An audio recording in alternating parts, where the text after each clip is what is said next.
Welcome to the Lone Star State. Super Tuesday is nearly upon us, the day when more delegates can be won than on any other single day in the US primary season.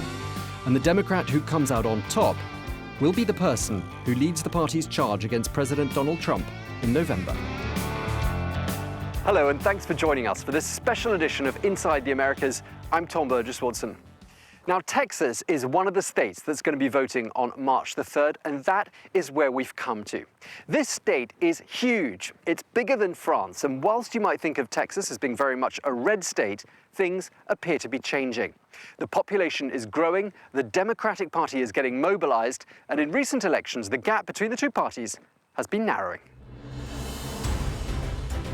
When we think of Texas, a number of classic stereotypes spring to mind. Wide open spaces, cowboys, rodeos, characters from the TV series Dallas, and oil. But that's just one facet of Texas, which in reality is also a highly urbanized state, with some 85% of its residents living in cities. And with its 29 million people, it's second only to California in terms of population. Politically, Texas is regarded as deeply conservative, opposed to same-sex marriage, anti-abortion, few restrictions on possession of firearms, and Texas carries out more executions than any other US state. On the face of it, this is reliably Republican territory. The last Democratic presidential candidate to win Texas was Jimmy Carter, and that was in 1976. Well, politicians from both parties overlook Texas at their peril. In terms of contributions to campaign financing, this is one of the most generous states in the US. Well, to find out more, we've come to meet Gerald Navar, a Houston-based lawyer who specializes in campaign finance. Texas, New York, and California typically lead fundraising for both parties. There's a lot of people with, who have a lot of money in those three states, and so Texas has a good mix. There's a lot of people in Texas who make good money and give to both parties. There's a lot of people in the finance world, for example, who give to a lot of Democratic candidates. A lot of people in like the oil and gas sector and other sectors that give to Republicans. Okay, and the candidates themselves who are still in the running for the primaries, for example, are there any rules governing how much they can spend here in Texas or indeed in any other state? No, there's no rule on how much the campaign can spend. There's no overall spending limit. The only limit is with respect to what one contributor can give to one candidate. Well, let's find out more now about the individual Texans contributing to the Democrats and why. So we've come to meet Bill Baldwin, a real estate agent here in Houston. Bill Baldwin, thank you very much indeed for speaking to us. Tell us how you first became a donor to the Democratic Party. So for the last 25 years, I've been fairly involved doing what I could to make a difference. I've hosted a number of events. I mean, there are many years I would have had over 100 events in a year just to support local candidates. So through those events, I got to know other donors. When there's a personal relationship, you're more apt to donate to begin with. Do you think actually Texans are generous by nature? Is it in the culture of Texas to be donors to political campaigns? Because after all, this state contributes a huge amount to the war chest of all the political parties. We have a Southern hospitality that just comes across as pretty nice, and I think along with that has been putting our money where our mouth is, whether that's in charitable foundations or whether that is in the political arena. I myself personally probably get 10 candidates from outside of Texas that call me every day. I get over 100 emails a day from candidates who are looking for money, and you have to kind of weed your way through there. I'm willing to support a good candidate in South Carolina or a good candidate in California because it takes more than just our delegation in order to make a true difference in the nation. And so you have to be willing to spend money in order to get something accomplished. I think we have a fairly wealthy state because we have a very low cost of living and see the importance that good candidates really can make all the difference. The contest is more crowded and much less certain than it's been in previous election years. So who's currently winning the hearts and minds of Democratic voters? Perhaps Joe Biden would look to many like a logical choice. He's a moderate, an experienced former vice president, a favorite amongst establishment figures. But this is his third shot at the leadership, And some might say he's a little old school and that it's time for someone new on the scene. Then there's the relative newcomer, the billionaire former New York mayor Mike Bloomberg, who's been spending millions of dollars on advertising spots in Texas alone. Last, but by no means least, there's Bernie Sanders, the man who didn't beat Hillary Clinton for the party's nomination in 2016, but who's won the hearts of younger voters. Though for many others, this Vermont senator is too radical. Some have gone as far as to label him a Marxist. Speaking of Bernie Sanders, we've come to an event in Austin, the capital of Texas, to a concert called Bands for Bernie, which aims to raise money for him. So Bernie Sanders, despite being the oldest of the candidates, judging from the reaction here, he's a big hit with younger people who will be perhaps voting for the first time in their lives. Well, it's the day after the concert, and none other than Bernie Sanders has shown up to do a spontaneous rally here in Austin, Texas. And as you can see, the crowds are pretty ecstatic. And together, we're not only going to win here in Texas on Super Tuesday, we're going to beat Trump in November.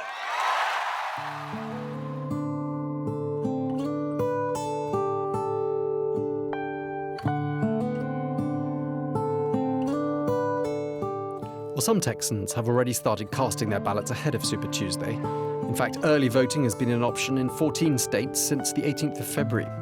And that's what's happening here in the southwestern suburbs of Houston, in a constituency with a demographic that has changed considerably in recent years. It's no longer the white enclave that it used to be. We've come here to talk to Cynthia Ginyard, the chairwoman of the Democratic Party here in Fort Bend County. Okay, well, thank you very much indeed for speaking to us, Cynthia. Texas is a very diverse state. Fort Bend County is particularly diverse. How's that affecting the primaries, do you think? We have a diverse population, about 20% Asian. We're about 25% Black, 25% Latino, and 30% Caucasian white. You've been in Texas for many years. You've been here for a few decades. How have you seen the diversity, the demographics of this part of America change over the years? It has actually probably made a 180-degree turn, and it is continually expanding in cultural diversity and diversity in every way. And when our various populations turn out, it impacts the outcome of that vote. Yes, it certainly does. We're going to head now to the suburbs of the state capital, Austin. And here in Montopolis neighborhood, it's all eyes on the growing Latino community, a community that makes up close to 40% of the state's population. But just how mobilized are the Latinos? And do they tend to lean to the Democratic Party or to the Republicans? Well, as we've been hearing, the demographic of Texas is changing rapidly. We're now in Montopolis, which is a neighborhood of Austin, a city also in Texas. And I'm joined by Naomi, who is from an association called JOLT. You're an activist group which is trying to get people to come out and cast their ballots. Tell us a little bit about what you actually do. Basically, by 2022, we will be the majority here in Texas, which means that that's a lot of people that aren't getting properly represented here in Texas by our government. So essentially, we're just trying to get everyone civically engaged, unified, and empowered. Because part of the reason people don't want to go vote is because they find that there's no point. They feel like there's no point because nothing changes in the government, whether they vote Republican or Democrat. So what are you actually doing? What do you and your colleagues actually do? You go knock on doors? Yes, so right now we are canvassing. Yes, we are knocking on doors, and that is like a more personal way to contact people. And it basically, the message sticks in their head more, I feel like, and plus our community is very family oriented, and basically we want to look out for each other. So essentially, if they feel like we care about them, they will care about us, and vice versa. Should we go knock on a few doors? Yeah, sure. Yeah. Going door to door here in the Austin suburbs, it seems that the voter intentions of the Latino community vary enormously from one household to another, from one person to another. Some say that under President Trump, they've never had it so good, and they'd vote for him again in a heartbeat. Others are less convinced, and they're ready to give their vote to whichever Democrat emerges as the party's candidate later in the year. Hi. Good afternoon. Either way, both parties are courting votes from this vitally important demographic. But there's a catch. Registering to vote here in Texas isn't that straightforward, and voter abstention is high. We're going to meet one man now with not just one, but two technological solutions to address the issue of voter registration and turnout. Two apps, one called Register to Vote, the other called Map the Vote, which help people to register and also check if their neighbours have registered to vote.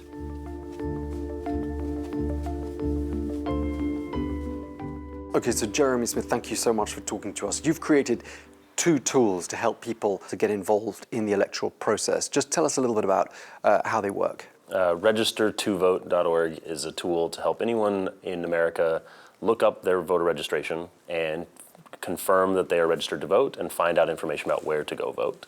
And we have another project called Map the Vote, which is a free map that anyone can use to see their neighbors who aren't registered, and they can go and help them on their own time. Are you seeing that they're being used more by one party or another? Because I know you're not a partisan organization. We do tend to see it that in the US, the Democratic Party uses our tools a little bit more. Partially that's because the Democratic Party tends to have more volunteers who go door to door, but we're also seeing that the Republican Party is trying to catch up on voter registration techniques, particularly here in Texas. Okay, so we can check out your application in action? Absolutely. Okay, let's go.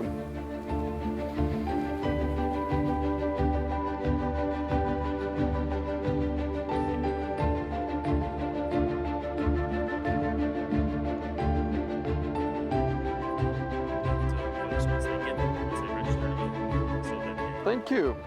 I'm so remote. Thanks a lot. Okay, so Jeremy, you got the app open now. Just tell me a little bit about how it works. Yeah, so the idea is based off of mapping as project management sort of approach, like work I used to do in epidemiology with infectious diseases, or when I was in the Army, we would remove landmines by keeping track of them on a map. Very similarly, politics works, or with voter registration, you have each house as an icon, and then we can see as we tap on each one, we can track what happens. And when we mark it, it changes color in real time. So we can see right now all of our other folks as they're walking around. We know exactly what they've been doing, so we never knock on the same house twice. And do people find it troubling that you are mapping all their data like this? So we haven't had too much difficulty with that because we specifically avoid, you can see we don't have their name at all. So it's just the address. And what we're doing is, all of this information is public in America already, and political campaigns have all of it. So they have your name, address, date of birth, phone number, and even though that might be considered intrusive by some, because we're not throwing it in their face, it usually isn't too much of a problem. Okay, well, I better let you get on with it. Yeah, Thank you very much indeed for speaking to us, Jeremy Smith. Thank you. Thank you. Thank you for coming. See you. With Super Tuesday almost upon us, the presidential race is heating up. Will the pockets of blue here in Texas become more numerous? Will the state of Texas vote other than red for the first time in 44 years? A lot could happen between now and November. Well, that's all we have time for this special edition of Inside the Americas. We're going to leave you here at the seat of power here in Texas, the Capitol building in Austin, the largest such Capitol building outside of Washington, D.C. Thanks for watching. Do stay tuned to France 24.